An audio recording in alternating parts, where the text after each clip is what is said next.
A large sinkhole swallowing buildings at a resort near Disney World in Central Florida this morning. Rescue officials in Lake County say the sinkhole is about 60 feet in diameter.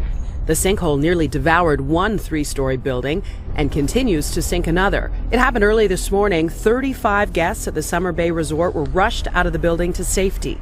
People woke up in the middle of the night to a cracking sound. Minutes later, they were told to get out as fast as they could. Big popping noise, cracking, glass breaking, just...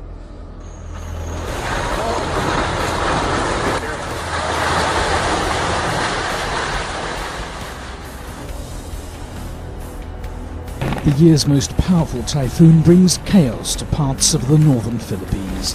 The storm triggered waves 8 feet high and left at least 44 missing, and at least 2 people dead.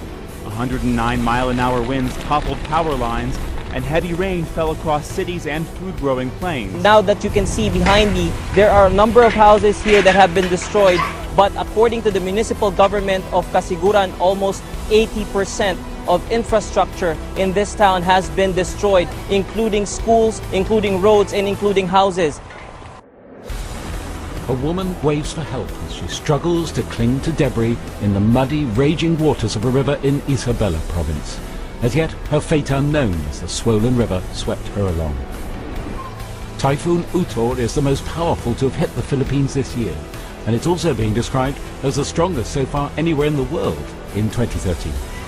It brought down power lines and caused destruction that's yet to be fully assessed as it battered coastal and mountainous regions in the north of the country.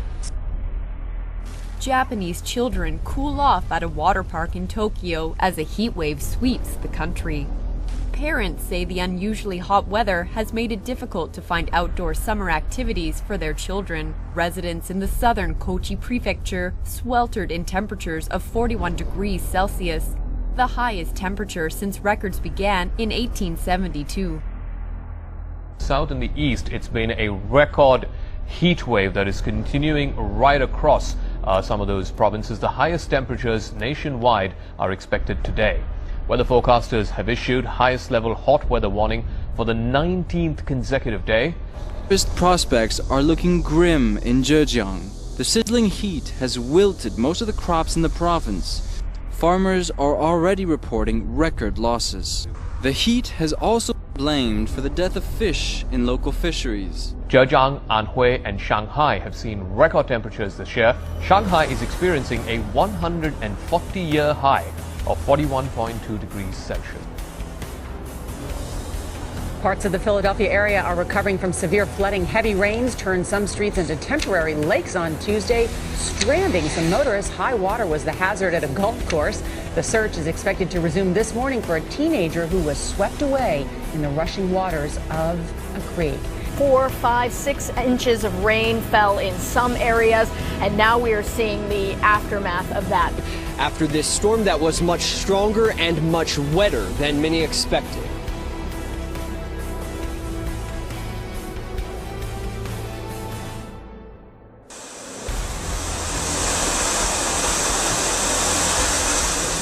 Three people have been killed and tens of thousands forced to evacuate as Typhoon Utor rips through southern China. Heavy rain is battering the Guangdong province, causing widespread flooding and mudslides. At least 5 people are missing. Typhoon Utor blew in with winds reaching up to 151 kilometres per hour. Over 88,000 residents in low-lying areas of Maoming City were forced to flee their homes. State television CCTV showed footage of flooded villages, damaged houses and uprooted trees. Something's killing fish, about 1,000 of them in a pond on the National Mall. As you can imagine, it's causing concern among tourists and creating quite a stink downtown. A day-long cleanup, you can still smell and see the problem. Just after 2:30 p.m, workers in New Zealand felt the effects of a 6.5 magnitude earthquake. The capital, Wellington, only suffered superficial damage.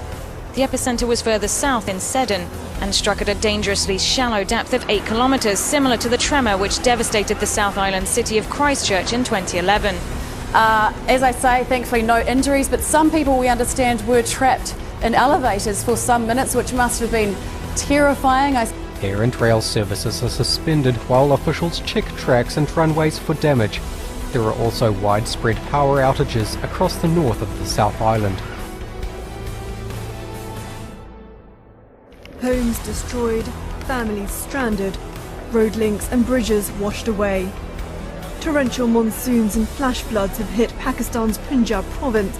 Local media report that more than 200 villages have been submerged. At least 98 people have died in flood-related accidents this month, especially in urban areas. Government officials say more than 100,000 people have been affected by the floods this month.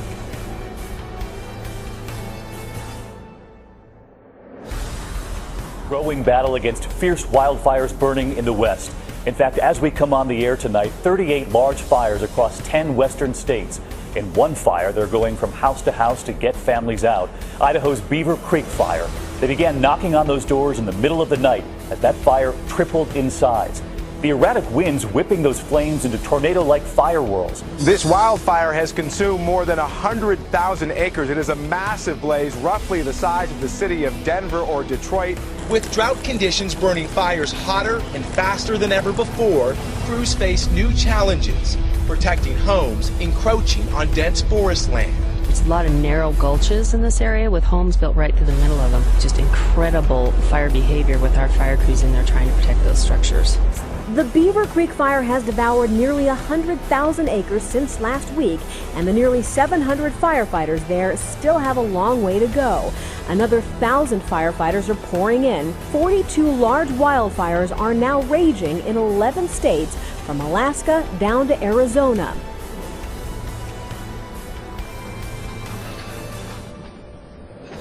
A volcano in southern Japan has erupted, creating a spectacular plume of ash 3.1 miles high.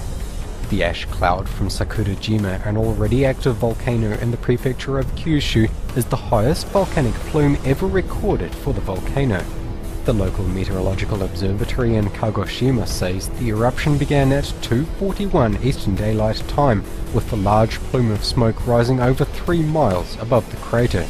The observatory also reported a pyroclastic flow travelling just over half a mile southeast down the slope of the near 3,700-foot high volcano.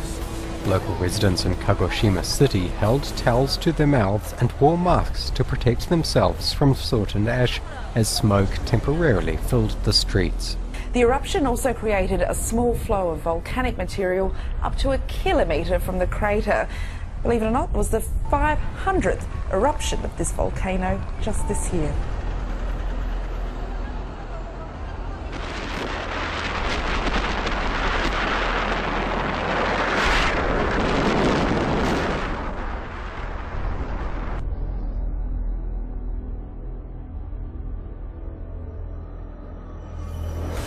There's no relief in sight for the tens of thousands of people living in Russia's Far East, battered by the worst flooding in more than a century.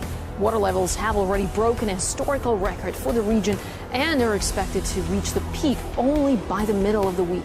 Around 30,000 people have already been evacuated by emergency services, and authorities say this could be just the beginning. Devastating floods along Russia's border with China could force 100,000 people out of their homes. Villages in the Amur region and in the Jewish Autonomous District have been engulfed. Water levels have reached 6 meters in some places. Officials say the floods, brought on by unusually heavy rains, are the biggest to hit the area in 120 years.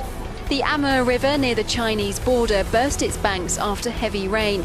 The army and emergency workers have set up more than 150 temporary shelters, providing water, hot food and medical supplies.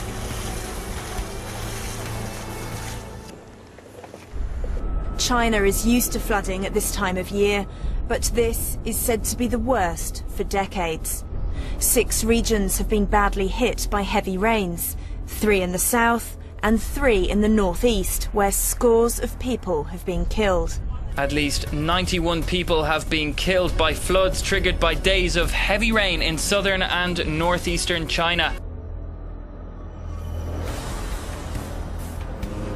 South China's Guangdong province is witnessing its worst flooding in 50 years as Typhoon Utor brings days of heavy rainfall.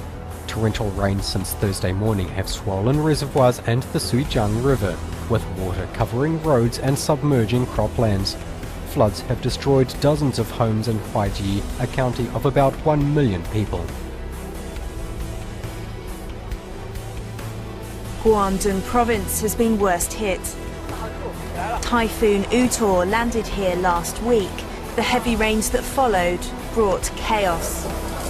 This bridge in Meizhou City has stood for almost 80 years. Now the struggle to protect it from rushing floodwaters.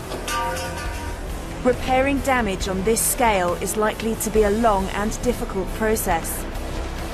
Thousands of soldiers have been drafted in to help, filling sandbags, reinforcing dams, rescuing the stranded. Setbacks are likely. More rain is expected in the next few days.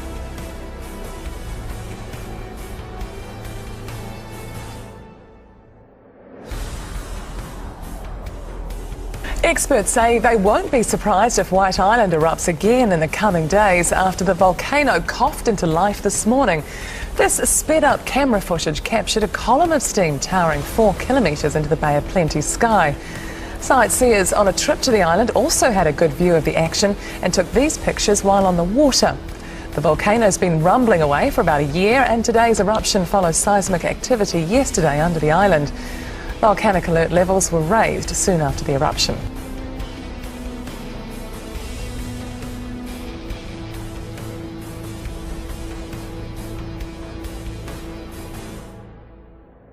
Monsoon rains lashed down in various provinces in the Philippines, triggering flash floods and landslides that killed at least 8 people. At least 133,000 people sought shelter in government evacuation centres across the main island of Luzon, and more than double that number moved to relatives or friends' homes for safety during the past 3 days of intense rainfall. Massive flooding has affected several towns in Pampanga province, about 80 kilometres north of Manila, with some major roads impassable and low-lying villages submerged underwater. The provinces of Pampanga and Laguna, along with 3 others in Luzon, have declared a state of calamity due to widespread flooding and damage to infrastructure. The southwest monsoon, which lasts from June to September, was intensified by Tropical Storm Trami and brought torrential rains in Manila and nearby provinces of Luzon Island. Under a so-called state of calamity because it's mostly underwater. Cavite province is suffering like much of the northern Philippines from unprecedented downpours. A city of 12 million people transformed into a kind of water world. At least half of the Philippines' capital has been submerged this week. Outside Manila, it's even worse in places, with weeks of rainfall coming down in just 24 hours.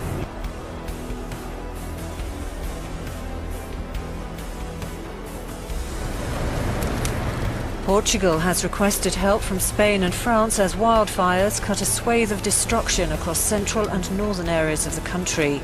Lisbon's Interior Ministry has asked for air support in the form of 4 firefighting Canadair planes.